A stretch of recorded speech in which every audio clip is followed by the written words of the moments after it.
वो एक प्रश्न है, वो कब्जियत से जुड़ा हुआ है। वो ये कहते हैं कि जल्दी से संडास उतरती नहीं है, क्या करें?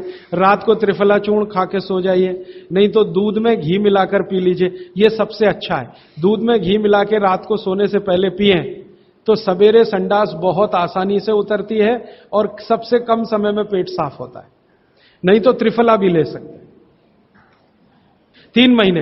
देखिए, एक नियम हमेशा याद रखिए, जो मैं बार बार कह, लगातार कोई भी दवा आयुर्वेद की 3 महीने से ज्यादा मत खाइए, और अगर जरूरत पड़ रही है तो थोड़े दिन ब्रेक दे दीजिए, 15 दिन का, 10 दिन का, 20 दिन का। ब्रेक के बाद फिर अगले 3 महीने ले सकते हैं, फिर ब्रेक दे दीजिए। फिर ये नियम बहुत जरूरी है, नहीं तो तकलीफ बहुत दूसरी भी हो सकती।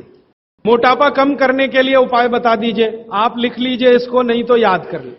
जिनको भी मोटापा कम करना, उनको क्षारीय चीजें ज्यादा खानी है। तो मैंने आपसे कहा गाजर खाइए, गाजर नहीं खा सकते, दूध ही खाइए। अब खाएं कैसे? गाजर को कद्दूकस में घिसिए और उसके लच्छे बनेंगे। फिर थोड़ी एक और क्षारीय चीज आपको आजकल उपलब्ध है, सेब। सेब पूरा क्षारीय होता है, तो सेब को कद्दूकस में घिसिए, दोनों बराबर मात्रा में मिला के सुबह पेट भर के खा लीजिए। 3 महीने लगातार खाइए। फिर अगले 3 महीने इसको बैलेंस करने के लिए आंवला खा लीजिए। आंवला 2-3 आंवला रोज मुरब्बे के रूप में, या क्या। फिर 3 महीने आंवला हुआ, फिर वापस इस गाजर और इस पे आ जाइए। तो साल भर अगर आप करेंगे तो बहुत आराम से 1/3 वजन तो आपका घट ही जाएगा। हो सकता है किसी का आधा भी हो जाए। मुंह से बदबू आती है तो समझ लो पेट साफ नहीं है, तो रात को त्रिफला खा के सो, नहीं तो दूध और घी मिला के पियो, सुबह उठते ही पानी पी लो, मुंह की बदबू बंद। नहीं तो त्रिफला भी ले सकते हैं। 3 महीने। देखिए, एक नियम हमेशा याद रखिए, जो मैं बार बार कह, लगातार कोई भी दवा आयुर्वेद की 3 महीने से ज्यादा मत खाइए, और अगर जरूरत पड़ रही है तो थोड़े दिन ब्रेक दे दीजिए, 15 दिन का, 10 दिन का, 20 दिन का। ब्रेक के बाद फिर अगले 3 महीने ले सकते हैं, फिर ब्रेक दे दीजिए। फिर ये नियम बहुत जरूरी है, नहीं तो तकलीफ बहुत दूसरी भी हो सकती। मुंह में छाले बहुत रहते हैं। ये मुंह में छाले बहुत रहते हैं, इसका माने पेट आपका साफ नहीं है, बड़ी आंत आपकी कचरे से भरी हुई है। तो मुंह में छाले रहते हैं तो सुबह सुबह का जो मैंने नियम बताया ना, पानी उठते ही पिए, घूट घूट पिए, तो छाले अपने आप खत्म। जैसे ही बड़ी आंत साफ हो जाएगी, छाले कभी नहीं आएंगे। और अगर आपको ये करने के बाद भी छाले में आराम नहीं मिल रहा है, तो आपको एक सरल आसान दवा बता देता हूं, जो होम्योपैथी की दुकान में मिलती है, जो बड़ी आंत को सबसे जल्दी से साफ कर देती है। उस दवा का नाम है बोरेक्स। सुहागा, सुहागा आप सब जानते हैं ना, सुहागा आंत को साफ करने वाली सबसे तीव्र दवा है, तीव्र। इसी का डाइल्यूशन करके होम्योपैथी में बनाया बोरेक्स। तो ले लें, किसी भी होम्योपैथी की दुकान से खरीद लें, 30 पोटेंसी में या 200 पोटेंसी में। इसके 3 ही खुराक लेंगे तो जीवन भर के लिए छाले की बीमारी आपकी आएगी नहीं, क्योंकि यह तुरंत बड़ी आंत को साफ करता है। पानी करेगा, धीरे धीरे करेगा। बोरेक्स तो एक ही दिन में काम करता है, लेकिन भागवत जी कहते हैं ये एक ही दिन का चक्कर छोड़ना चाहिए, तुरंत हर चीज का रिजल्ट मिल जाए। वो कहते हैं जीवन में कोई भी चीज फास्ट है ही नहीं, हर चीज स्लो है। तो कोशिश करिए पानी से ठीक करें, और अगर आप बहुत परेशान हैं तभी बोरेक्स का इस्तेमाल करें। और ये दवा हमेशा पानी में डाल के लें, 1 बूंद डाल दें पानी में, और उस पानी के 3 हिस्से करके उसको पी लें। 1 कप पानी हो, आधा कप पानी हो, 1/4 कप पानी हो। कि अर्थराइटिस की समस्या अगर बहुत गंभीर है और डॉक्टर आपको कोई ये कह रहा है कि जी ऑपरेशन करा लो, तो हाथ जोड़कर कहता हूं ऑपरेशन तो कभी मत कराना, क्योंकि आप जिस स्थिति में हैं उससे भी ज्यादा खराब हो जाएगी। इस हिंदुस्तान के भूतपूर्व प्रधानमंत्री श्री अटल बिहारी वाजपेयी ने दुनिया के सबसे बड़े डॉक्टर से ऑपरेशन कराया था, नहीं कराया? स्पेशल चार्टर्ड प्लेन भेजकर अमेरिका से उस डॉक्टर को बुलाया, डॉक्टर राणावत, और उसने दुनिया के सबसे अच्छे घुटने कप्स लाकर अटल जी को फिट किए हैं। अटल जी को देख लीजिए आप, पहले तो थोड़ा चल लेते थे, अब तो चलना ही बंद हो गया, सिर्फ व्हील चेयर पे ही रहते हैं। और वो खुद कहते हैं कि मैं पहले से ज्यादा तकलीफ में हूं। तो आप मत करिए। फिर आप बोलेंगे जी क्या करें, डॉक्टर बोलता है ऑपरेशन मत कराइए। आप क्या करें, अर्थराइटिस के लिए जो सबसे अच्छे कॉम्बिनेशन भागवत जी के हैं उनका उपयोग करिए। उसके लिए सबसे अच्छा वो बोलते हैं चूना खाइए। चूना क्षारीय है, अम्लता को कम करता है, ज्यादा अम्लता बढ़े तो अर्थराइटिस होता है, तो चूना खाइए। खाने का तरीका मैंने बता दिया, दही में, छाछ में, पानी में, जूस में, और एक दिन में अर्थराइटिस के पेशेंट 2 ग्राम खा सकते हैं, स्वस्थ आदमी तो 1 ही ग्राम खाए। चूना खाइए। मेथी दाना लीजिए, क्षारीय है। और सबसे क्षारीय चीज जो है वो है हार सिंगार का पेड़। हार सिंगार देखा है? परिजात हार सिंगार, छोटा सफेद रंग का एक फूल आता है और केसरिया डंडी होती है। सफेद फूल और केसरिया डंडी, बहुत तेज खुशबू है, रात को ही खिलता है। रात रानी भी कुछ लोग कहते हैं, हार सिंगार कहते हैं। ये पेड़ के जो पत्ते हैं वो ब्रह्मांड में सबसे ज्यादा क्षारीय माने जाते हैं, जो भी औषधियां। तो इसके पत्ते कहीं भी मिल जाएं, 4-5 पत्ते पीसिए, पीस कर पानी में डालिए, खूब उबालिए। पानी इतना उबालिए कि थोड़ा कम हो जाए, आधा रह जाए, फिर ठंडा कर लीजिए। फिर वही पानी चाय की तरह से चुस्कियां ले लेकर सवेरे खाली पेट पीजिए। मैंने ये देखा है, गंभीर से गंभीर अर्थराइटिस पेशेंट को हफ्ते 10 दिन में ही रिलीफ कर देता है। तो ये कहीं भी मिल जाए। नहीं मिले तो हार सिंगार का पौधा गुड़वांचरी में है, तो आप थोड़े पौधे बंटवा दीजिए, सब अपने घर में लगा लें, गमले में हो जाता है, आसान है। और कुछ खाली स्पेस है तो जरूर, क्यों, ये हर घर में रहे पेड़। कारण क्या है कि आज अर्थराइटिस ही सबसे ज्यादा तकलीफ दे रहा है लोगों को। सुगंधी तो आएगी, नींद अच्छी देगा। जहां आपका बेडरूम है उसके पीछे जरूर लगा लीजिए, और उसका पत्ता आपको अर्थराइटिस से मुक्ति देगा। और दोनों तरह की अर्थराइटिस, रूमेटिड और ऑस्टियो, दोनों ही खत्म होती है इस हार सिंगार के पत्ते से। अस्थमा, अस्थमा भी जो एक बीमारी है ना, वो वायु के प्रकोप की बीमारी है। तो अस्थमा ज्यादा है, तो इसके लिए जो मैं बहुत बार बोल चुका हूं, फिर बोल रहा हूं, दालचीनी, ये क्षारीय है।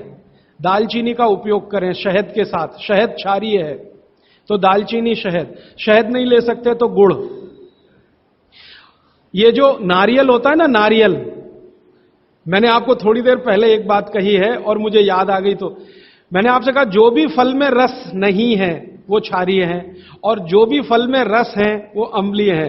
लेकिन ये नारियल अद्भुत फल है जो क्षारीय है, रस होते हुए भी। तो ये क्षारीय है। अब ये क्यों है, ये बाद का विषय। तो आप अगर अस्थमा से शिकार हैं, दमा के शिकार हैं, तो नियमित रूप से नारियल खाइए। हरा नारियल खाइए, कच्चा नारियल जिसको कहा जाता है, चबा चबा के खाइए। कितना खाएं जी? एक दिन में 50 ग्राम तक खा सकते हैं, चबा चबा के। तो दालचीनी और गुड़ लिया और नारियल चबा के खाया, 3 महीने के बाद आपका अस्थमा जड़ से खत्म होगा, वो 40 साल पुराना हो तो भी।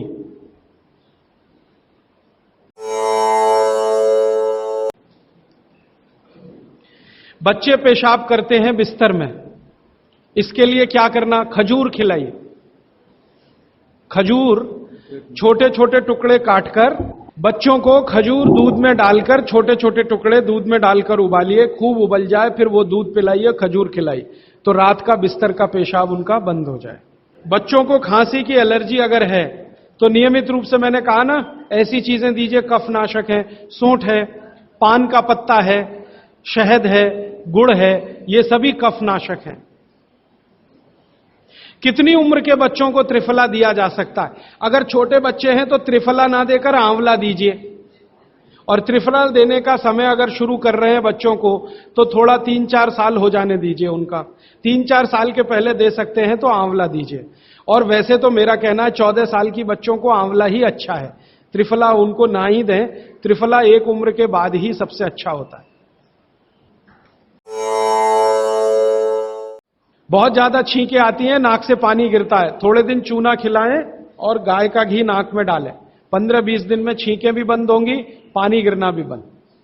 केवड़ा डालकर जल पी सकते हैं क्या गर्मियों में? केवड़ा एक होता है ना, आयुर्वेदिक औषधि है। केवड़ा डाला हुआ जल सिर्फ गर्मियों में, मार्च, अप्रैल, मई, जून, बारिश जैसे ही शुरू हो केवड़ा वाला जल बंद कर दीजिए। केवड़ा, और एक होता है खस। ये दोनों मिलाया हुआ जल गर्मियों में। अर्जुन की छाल लेने का समय सवेरे का, काढ़ा बनाकर दूध में नहीं तो पानी में, शक्कर नहीं मिलाएं, उसमें गुड़ मिलाएं, अर्जुन की छाल। गाय को हमने 6 साल जहर खिलाया। एक गाय पर यह एक्सपेरिमेंट हमने किया, 6 साल जहर खिलाया, सबसे खराब जहर खिलाया। उसका नाम है संखिया, अंग्रेजी में कहते हैं आर्सेनिक।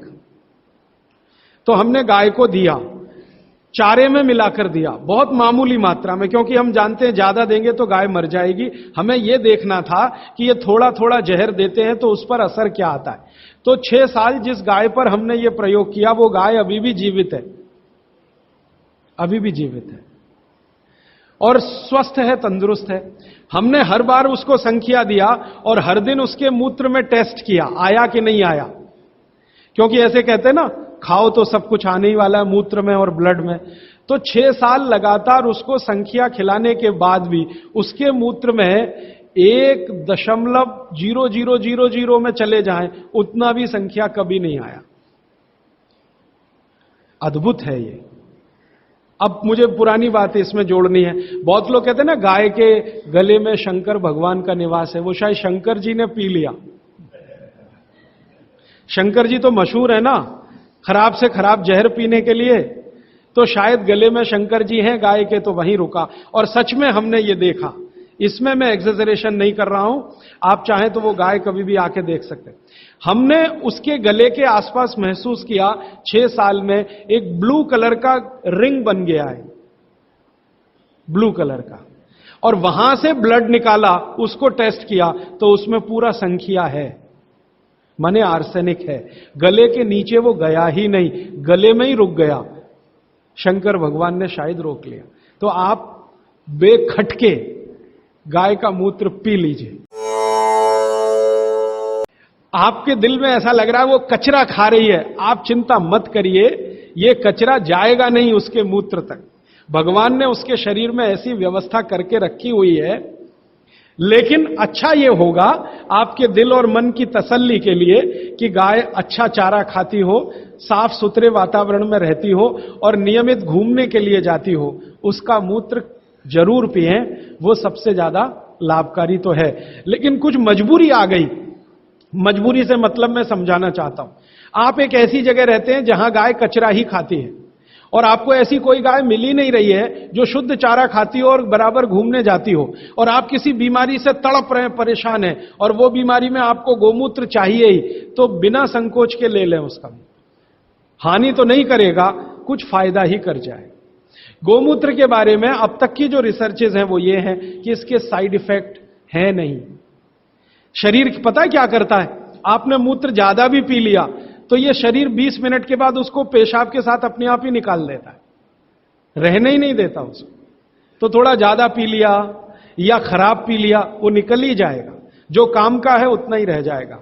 अब गाय का ऐसा बना भगवान ने बनाया है, इसलिए भागवत जी कहते हैं कि ये विशेष तरह का एक जानवर या प्राणी है जो भगवान ने बहुत सोच समझ के बनाया। डायबिटीज के लिए क्या करें? डायबिटीज का जो सबसे अच्छा उपाय मैंने बताया था, मेथी दाना और त्रिफला चूर्ण। त्रिफला चूर्ण माने हरडे, बहेड़ा, आंवला, 1, 2, 3 अनुपात वाला त्रिफला चूर्ण 1 चम्मच, मेथी दाना 1 चम्मच, दोनों मिलाकर गर्म पानी में रात को रख दें। सवेरे उठकर इस पानी को पी लें और उसमें जो कुछ है चबा के खा लें। 3-4 महीने नियमित करेंगे, ब्लड शुगर नॉर्मल आने की पूरी संभावना है। और नहीं आए 3-4 महीने में ब्लड शुगर नॉर्मल, तो एक मुझे ईमेल जरूर करें या फोन करें। शुगर खाना नहीं खाना, चीनी बिल्कुल बंद कर दीजिए, क्योंकि यही अकेली चीज है जो पचती नहीं आसानी से। बाकी चीनी छोड़कर कुछ भी खाइए। किसी को प्रश्न है कि दिन भर नींद आती रहती है, क्या करें? वैसे तो नींद आए तो अच्छा है, लेकिन दिन भर नींद आए तो अच्छा नहीं है, तो क्या करें? इसका मतलब यह है कि आपके शरीर में एक क्षार बहुत कम है, और ये वही क्षार है जो आपको सबसे ज्यादा मिलता है चूने से। जिनको दिन भर नींद आती है वो चूना खाएं, मट्ठे में मिला के, छाछ में मिला के। नारियल का तेल बालों में जरूर लगाएं। किसी ने पूछा है, लगाएं? जरूर लगाएं। नारियल का तेल आप खा भी सकते हैं, क्योंकि आप चेन्नई में रहते हैं। अगर आप पटना में रहेंगे तो नहीं खा सकते नारियल का तेल, चेन्नई में रहते हैं तो जरूर खा सकते। मालिश करना चाहें जरूर करें।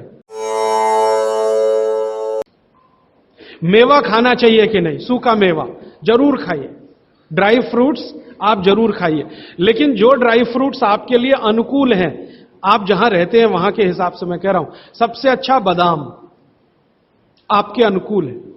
आपके अनुकूल काजू नहीं है, बादाम बहुत अनुकूल है मद्रास में रहने वालों को, काजू अनुकूल है जम्मू कश्मीर में रहने वाले, तो बादाम भरपूर खा सकते हैं। और जो दूसरी चीज अनुकूल है मुनक्का, किशमिश। किशमिश और मुनक्के में थोड़ा अंतर है, बड़ी किशमिश को मुनक्का, तो मुनक्का और किशमिश ये आपके बहुत अनुकूल है।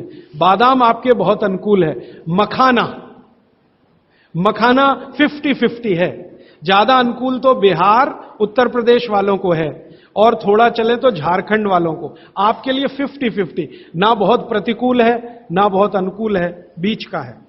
और बाकी जो अखरोट वगैरह हैं ये आपके अनुकूल नहीं। अखरोट खाना चाहिए हमेशा ठंड में रहने वाले लोगों को, आपके लिए अखरोट बिल्कुल अनुकूल नहीं। और ड्राई फ्रूट्स क्या खाते हैं आप? चिरौंजी, चिरौंजी क्या कहते हैं उसको? जो चिरौंजी है वो आपके लिए अनुकूल है, चेन्नई के आसपास के लोगों के लिए अनुकूल है, वो आप खा सकते हैं। और ड्राई फ्रूट शायद इसके आगे हैं, हां केसर। केसर अगर आप खाएं, वैसे तो औषधि है, ड्राई फ्रूट नहीं, लेकिन ये 3 महीने के आगे नहीं खा सकते, नवंबर दिसंबर जनवरी, और दूध में मिला के। मिश्री, पिस्ता, पिस्ता 50-50 है। अंजीर बहुत अनुकूल है सिर्फ एक ही किस्म के लोगों के लिए, इसको मैं आपको कहता हूं जरा ध्यान से सुनो। जिनको शरीर में शक्ति की कमी लगती है, शक्ति की कमी लगती है, ताकत कम है, शक्ति कम है, उनके लिए अंजीर बहुत फायदे की है। लेकिन जिनको पहले से ही ताकत है वो ना खाएं इसको। चेंदारू क्या होता है? एप्रिकॉट, हां एप्रिकॉट आपके लिए ठीक है, आप खा सकते हैं एप्रिकॉट। हाथ पैर सुन्न हो जाते हैं, मतलब चूना खाते रहिए।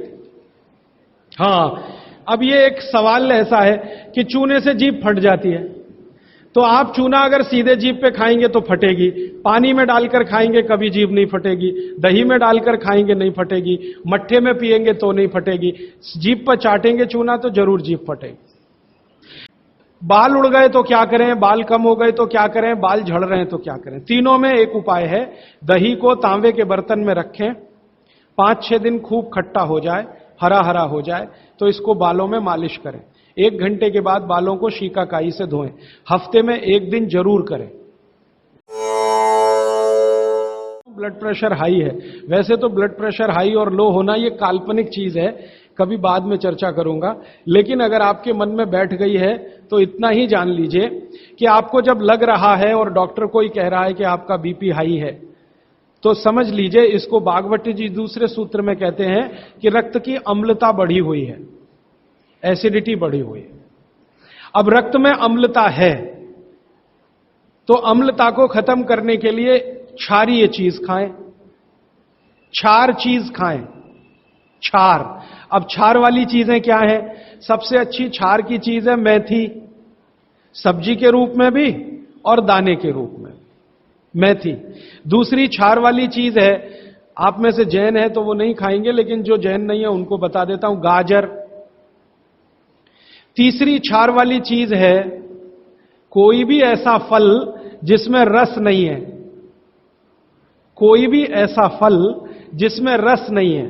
सेब ये क्षारीय है, केला ये क्षारीय है, अमरूद ये क्षारीय है। कोई भी ऐसे फल याद रहेगा आपको जिसमें रस नहीं है, ये सब क्षारीय है। सब्जियों में पालक क्षारीय है, बैंगन क्षारीय है। आलू के बारे में कहते हैं ना अम्लीय ना क्षारीय, वो बीच का है। तो जो सब्जियां आपको क्षारीय हैं और जो मसाले माने औषधियां क्षारीय, इनका उपयोग करें तो अम्लता अपने आप कम होगी, तो ब्लड प्रेशर कम होगा, तो ट्राइग्लिसराइड कम होगा, मोटापा भी कम होगा, सब कुछ कम होगा आपका। तो हमेशा याद रखें। तो मेथी दाने का उपयोग मैंने बता दिया है, पानी में डाल के रात को छोड़ दें, सुबह उठकर दाना चबा के खाएं, पीछे से पानी पिए। गाजर का उपयोग बता दिया, कद्दूकस में घिसें, गाजर ले लें और वो कद्दूकस की गाजर को खा लें। और क्षारीय चीज मेथी की सब्जी रोज खाएं, पालक की सब्जी रोज खाएं। हरे पत्ते की कोई भी सब्जी क्षारीय होती है, हरे पत्ते की कोई भी सब्जी क्षारीय होगी, और फल जिसमें रस नहीं है वो सब क्षारीय होंगे। बस याद इतना ही रखें। तो आप अगर उपयोग करेंगे तो हाई ब्लड प्रेशर तो जाएगा ही, उसके साथ ब्लड कोलेस्ट्रॉल कम रहेगा, ट्राइग्लिसराइड कम रहेगा, मोटापा कम होगा, पेट आपका कम होगा, और उसके अंत में हार्ट अटैक आएगा नहीं। ब्लॉकेज भी है तो निकल जाए। और एक क्षारीय चीज मैं भूल गया बताना, लौकी, दूधी। सब्जियों में सबसे ज्यादा क्षारीय कोई चीज है तो दूधी, माने लौकी ज्यादा खाएं, दूधी ज्यादा खाएं, और उसका रस भी पिए, कच्ची दूधी का तो और अच्छा है, जितने भी हाई बीपी के मरीज हैं उनके। आंखों के नीचे काले धब्बे आ गए हैं तो क्या करें? मैं इसका उत्तर पहले दे चुका हूं, फिर दे रहा हूं। आपको सबसे अच्छा आसान उपाय मैं बता रहा हूं, वो ये, जिनको भी डार्क सर्किल है सवेरे उठें, सबसे पहला जो आपका थूक है, मुंह का लार है, इसको आंखों के नीचे लगा के मालिश करें, हल्की हल्की मालिश करें, आपके सारे डार्क सर्कल खत्म हो जाएंगे। और ये जो सुबह का मुंह का लार है, इससे आप अपने त्वचा रोग भी ठीक कर सकते हैं। खाज है, खुजली है, दाद है, सोराइसिस है, इचियोसिस है, एक्जिमा है, हर जगह इसको अप्लाई करें और हल्की हल्की मालिश करें। कोई कहेगा कि बहुत ज्यादा शरीर में है तो इतना तो थूक बनता ही नहीं है, और पूरे शरीर पे लगाना पड़े तो ऐसी स्थिति में आप मुझे व्यक्तिगत रूप से शाम को 4 बजे मिलें, मैं आपको एक ऐसी दवा बता दूंगा या लिखा दूंगा जो थूक भी बढ़ा देगी और आपकी शरीर की खाज, खुजली, दाग, धब्बे सब मिटा देंगे। वो व्यक्तिगत है। नींद बराबर नहीं आती, नींद बराबर नहीं आती है तो इसका माने एक ही आप जान लीजिए कि आपके शरीर में अगर वात बढ़ा हुआ है, वायु बढ़ी हुई है, तो अच्छी नींद कभी नहीं आएगी। तो इसके लिए बहुत सरल उपाय मैंने बताया था। रात को गाय का घी हल्का गर्म करके दोनों नाक में डाल के सोएं। गाय का घी हल्का गर्म करके, जब वो तरल हो जाए उतना ही गर्म करें और एक एक बूंद दोनों नाक में डालें और हल्के से खींचें, ज्यादा तेज नहीं, बस इतना करेंगे अंदर चला जाएगा। बहुत खींचने की जरूरत नहीं, क्योंकि आगे चला जाएगा, जहां नहीं जाना चाहिए वहां भी चला जा सकता है। तो हल्का खींचकर छोड़ दें और सो जाएं, भूल जाएं। फिर नींद बहुत अच्छी आएगी, खर्राटे बिल्कुल बंद हो जाएंगे, स्नोरिंग बिल्कुल खत्म हो जाएगी। नींद के समय जो खराब खराब सपने आ रहे हैं वो सपने कभी आएंगे नहीं, अच्छे ही सपने आएंगे जब भी आएंगे। रात में नींद कभी खुलेगी नहीं, 6 घंटे के पहले आप उठेंगे नहीं कम से कम। रात की नींद खुलने का एक वो तकलीफ आ गया ना, पेशाब आती है, नींद खुल जाती है। घी डाल के सोएंगे तो रात को नींद कभी नहीं खुलेगी, 6, साढ़े 6, 7 घंटे के बाद ही खुल। और बच्चों को तो जरूर करें, इससे और एक फायदा होगा, स्मरण शक्ति बढ़ेगी। पथरी जिसको भी है वो चूना कभी ना खाएं, ये याद रखें। कहीं भी शरीर में पथरी है तो चूना कभी ना खाएं। तो फिर क्या खाएं? एक दवा है पत्थर तोड़ दवा, क्या बोलते हैं आप उसको? पाखंड भेद। शोभाकांत जी के यहां वो दवा है पाखंड भेद, कहीं भी मिल जाएगा। तो आप इसका काढ़ा बना के पिए। ये जो पाखंड वेद है ना, इसका काढ़ा पानी में डाल के उबाल के, और ये दवा आसानी से होम्योपैथी में उपलब्ध है। और इसी दवा का होम्योपैथिक नाम है बर्बेरिस, बर्बेरिस वल्गैरिस। पाखंड वेद का बॉटनिकल नाम है बर्बेरिस वल्गैरिस। ये किसी भी होम्योपैथी की दुकान में मिलेगा। वो पूछेगा कैसे दूं, तो कहना मदर टिंचर में दो। ये कोई भी घर में रखिए, आप बिल्कुल निसंकोच इस्तेमाल कर सकते हैं, साइड इफेक्ट कुछ नहीं है इस दवा का। बर्बेरिस वल्गैरिस मदर टिंचर ऐसा बोलिए। तो ये हल्के गुलाबी रंग की होगी, डार्क कलर की भी हो सकती है। इसकी 10-10 बूंदें 1/4 कप पानी में डालकर दिन में 3-4 बार पिलाएं। 1 महीने, 1.25 महीने में सारी पथरी टूटकर निकल जाएगी। और नहीं तो पाखंड वेद जो दवा मिले आयुर्वेद की, उसका काढ़ा बना के 15-20 दिन ले लें। काढ़ा जल्दी तोड़ता है पत्थर को, बर्बेरिस को समय ज्यादा लगता है। डायबिटीज के लिए क्या करें? डायबिटीज का जो सबसे अच्छा उपाय मैंने बताया था, मेथी दाना और त्रिफला चूर्ण। त्रिफला चूर्ण माने हरडे, बहेड़ा, आंवला, 1, 2, 3 अनुपात वाला त्रिफला चूर्ण 1 चम्मच, मेथी दाना 1 चम्मच, दोनों मिलाकर गर्म पानी में रात को रख दें। सवेरे उठकर इस पानी को पी लें और उसमें जो कुछ है चबा के खा लें। 3-4 महीने नियमित करेंगे, ब्लड शुगर नॉर्मल आने की पूरी संभावना है। और नहीं आए 3-4 महीने में ब्लड शुगर नॉर्मल, तो एक मुझे ईमेल जरूर करें या फोन करें। शुगर खाना नहीं खाना, चीनी बिल्कुल बंद कर दीजिए, क्योंकि यही अकेली चीज है जो पचती नहीं आसानी से। बाकी चीनी छोड़कर कुछ भी खाइए। थायराइड का सबसे अच्छा उपाय है धनिया पत्ता है ना, धनिया पत्ता, इसकी चटनी।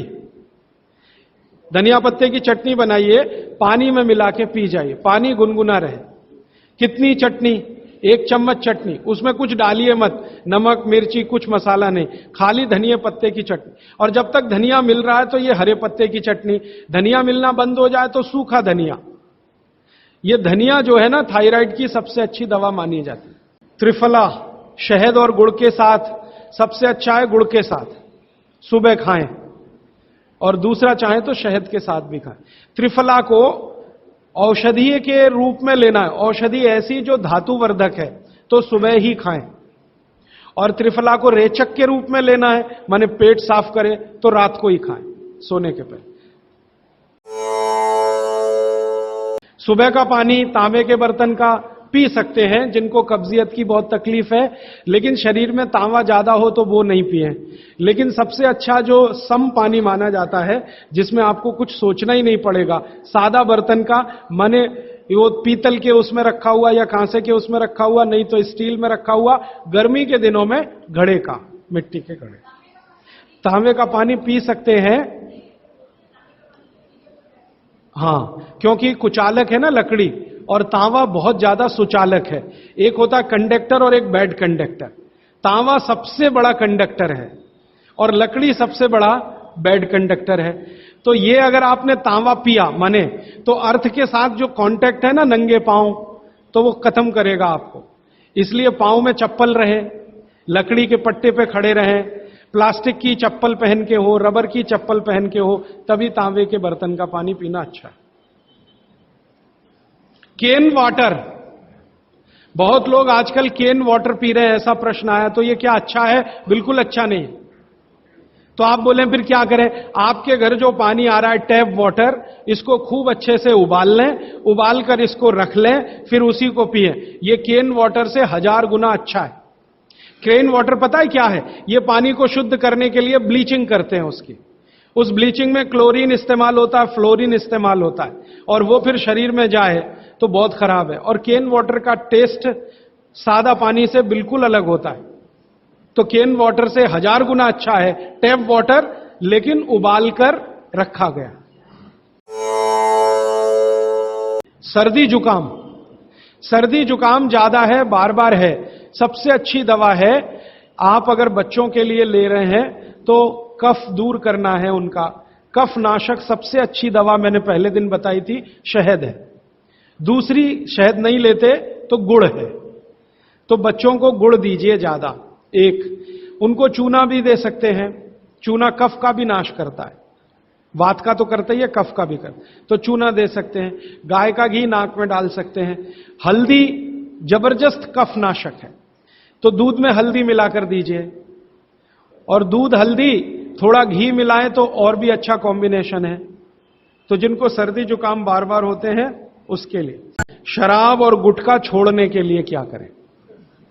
जरूर आप इसको ध्यान से नोट कर लीजिए, ये बहुत लोगों के काम। शराब, गुटखा, तंबाकू, सिगरेट और बीड़ी, ये 5 बुराइयां व्यसन के रूप में हमारे घरों में आई हैं और देश का सर्वनाश किया है। इनके बचने के लिए बहुत अच्छा है, संकल्प शक्ति से बचें तो अच्छा है। भागवत जी कहते हैं किसी भी व्यसन से बाहर आना हो तो संकल्प शक्ति के साथ आइए तो अच्छा है। नहीं है संकल्प शक्ति तो दवा का उपयोग करिए। तो क्या दवाएं हैं आपके पास? सबसे अच्छी दवा है शुद्ध गाय का मूत्र, अर्क नहीं, शुद्ध गाय का मूत्र। दूसरी दवा आपके घर में है अदरक या सौंठ। जिनको शराब से छुड़ाना है, बाहर निकालना है, उनको अदरक और सौंठ ज्यादा खिलवाइए, रस पिलवाइए अदरक का, सौंठ का काढ़ा बना के दीजिए, गुड़ मिला के दे सकते हैं सौंठ का काढ़ा बना के, और गोमूत्र पीने को बोलिए। नियमित रूप से अगर आधा कप भी गोमूत्र पिया तो 1.25 महीने में शराब छूट जाती है।